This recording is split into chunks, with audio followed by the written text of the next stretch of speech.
little bit, when they don't pretend that they're this big mashing football team in those types of plays, but where they loosen up the formation a little bit, they've created some space.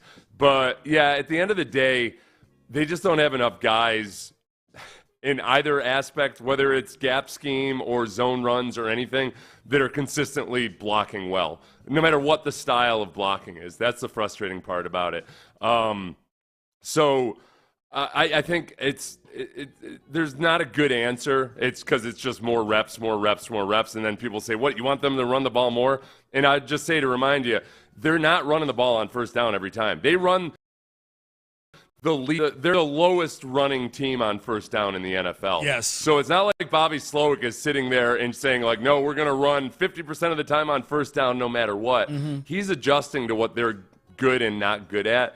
It's just glaring when they try to run on first down. That's why it feels like they're always running on the first down, because the ones that stick out in your mind are when they have failed runs and all of a sudden it's 2nd and 10. Yeah, they're not good at it. Anytime you do something poorly, it doesn't matter how much you're doing it.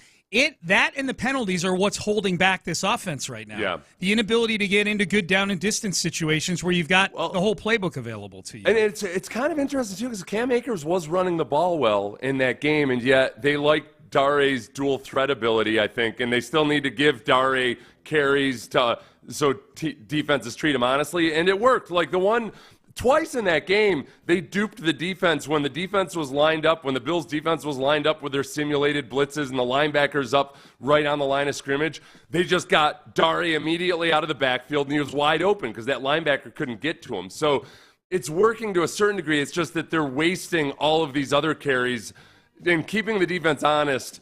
They're getting what they need and keeping the defense honest, and yet they're also kind of wasting the down because they're not getting any productive yards out of it. I honestly, Seth, I think it's as simple. I just don't think they trust Cam Akers at nut cutting time. I think that fumble he had that would have closed out that Bears game still sticks out to them, and I think there's a trust in Dare Ogunbowale, ironically, because he dropped a really crucial pass out in the flat. But I just think they're perfectly happy with Dare running for 2 or 3 yards every time, knowing he's not going to put the ball on the ground. They were, I would say, in pass protection, too. I think they really trust him there. So then again, when it comes to making that decision about whether to stay in and block or whether to go out on your route, CJ and Dare, they do some really good next-level stuff when it comes to CJ making very, very fast decisions based on what Ogunbowale is doing in pass protection or just releasing on a route. So that's what they like about him.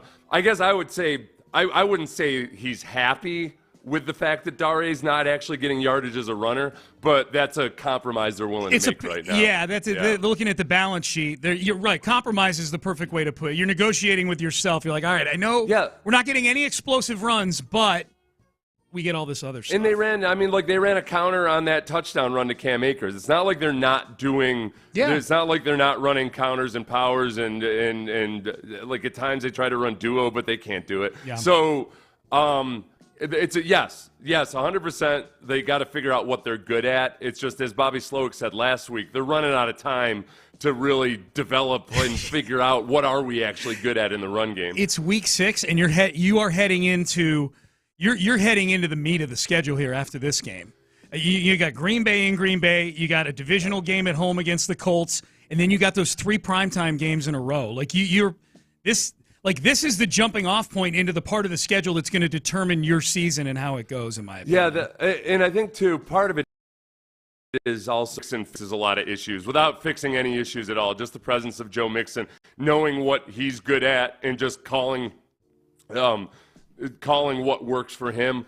Hopefully it's as simple as that. It's just when we as Texans fans have seen nothing out of Joe Mixon other than one really good regular season performance, somewhat mediocre performance before he got injured in week 2, and then he's been injured the rest of the time. There's zero part of me that says, like, oh, yeah, well, once Joe Mixon comes back, he'll be healthy the rest of the season, and then off to the races you go. Yep. Here is C.J. Stroud on the importance of Dare Ogunbowale and his role in the offense. Yeah, Dare's been huge. As you guys can tell, he's not only just a great running back, but also a good pass catcher, great pass catcher, and does a lot of great things in pass protection as well. So definitely just I think he's just getting started as well. He'll have another great week, I feel. But yeah, he's been huge for us, definitely on third down. I definitely feel he'll continue to do that for us. See, CJ may as well have just said at the beginning of that cut, Seth is right, ...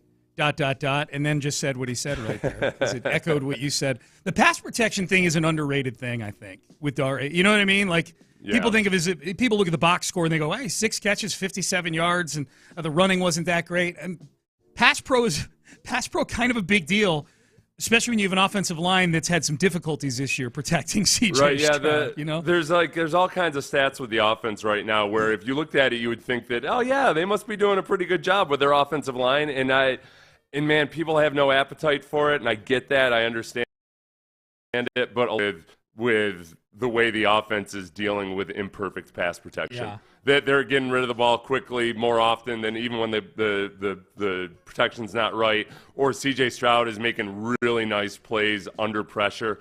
I mean, there's some of these pockets that he's working from are extremely tight pockets, and he's throwing dimes with guys in his lap, and some of those plays I was talking about with Dario where you would think Dario was supposed to pick up a blitz, but it's actually just like he's releasing immediately. CJ's throwing it to him, and it looks like, oh, wow, easy throw, wide open throw to Dario Gumbawale. You watch